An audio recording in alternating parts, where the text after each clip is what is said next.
para você falar desse adicional de transferência, primeira coisa que você precisa saber é o que é uma transferência.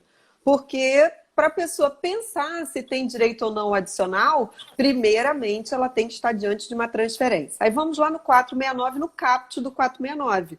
E aí ele diz que para ter transferência tem que ter mudança. Mudança da localidade e mudança do domicílio. Eu até digo, essas palavrinhas, na hora que você lê do jeito como está na lei, você tem que saber o que elas significam. Quando você lê assim, ó, tem que ser, para ser uma transferência, melhor dizendo, tem que ter mudança da localidade, tem que trocar o local em que a pessoa trabalha, mas mudar a localidade tem que ser mudar pelo menos de município. Tem que trocar de município.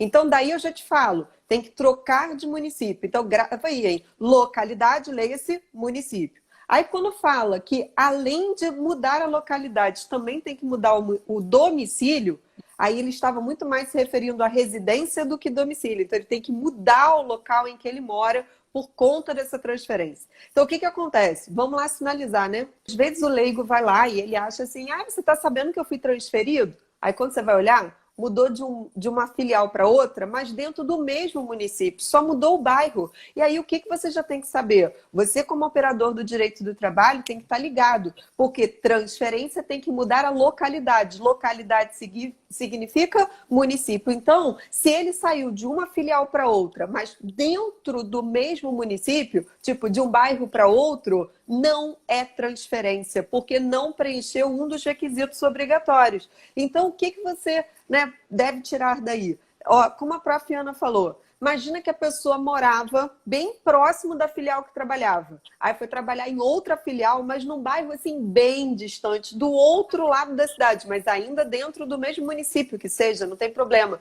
E daí ele fala assim, só que agora eu vou ter que pegar 3 condições, tudo bem. O empregador vai ter que custear tudo isso. Aumentou o custo? Vai ter que pegar mais de um transporte? O empregador tem que custear. Mas se for dentro do mesmo município, isso não é considerado transferência. Então, como o nosso foco já vai ser o adicional de transferência, fica ligado. Por quê? Porque tem horas que o seu argumento vai ser, não há adicional de transferência, porque sequer houve uma transferência. Então, isso é bem importante. Para ser transferência, tem que ter os 2 requisitos. Eles são cumulativos. Então, tem que mudar a localidade e a mudança da localidade tem que implicar a mudança do seu domicílio. Juntou os 2 requisitos? Aí é transferência. Aí a gente pode até começar a falar do adicional de transferência. Que aí é o segundo passo. Que a primeira coisa é você, de fato, olhar para a situação apresentada. Primeira fase ou segunda fase, gente. Isso cai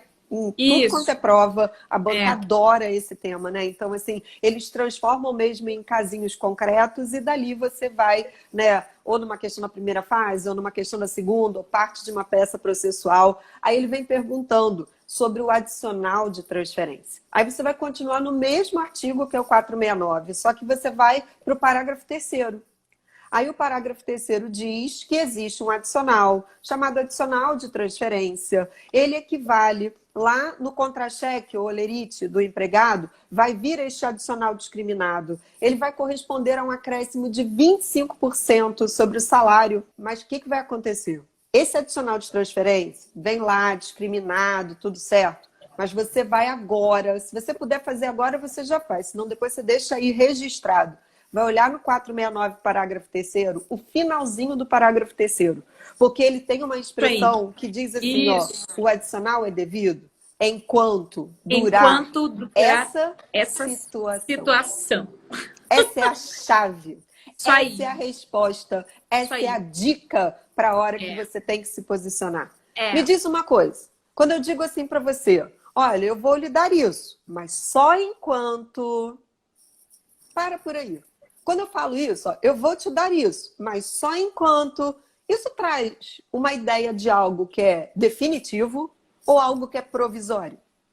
Provisório, quando você fala, né, assim, provisório. Provisório. Então eu falo assim, olha, eu vou te dar um adicional, empregado, vai vir registrado lá, vai estar no seu contra-cheque, no seu olerite, 25% sobre o seu salário, mas só enquanto durar essa situação. Aí, a grande dica para vocês. Cuidado, porque a gente tem 2 tipos de transferência, né, amiga? Provisória e definitiva. Então é o que a gente sempre fala. Disso tudo que a gente tem que ver é se é transferência ou não é transferência. Ah, é uma transferência? Ótimo. Tem direito ao adicional de transferência? Depende. O adicional de transferência somente é devido quando a transferência é provisória. Então, essa é a grande dica, né, que a gente sempre traz. Se falar que a transferência é definitiva, não há adicional de transferência. Só tem adicional de transferência se a transferência for provisória, tá bem? Essa é uma dica super importante.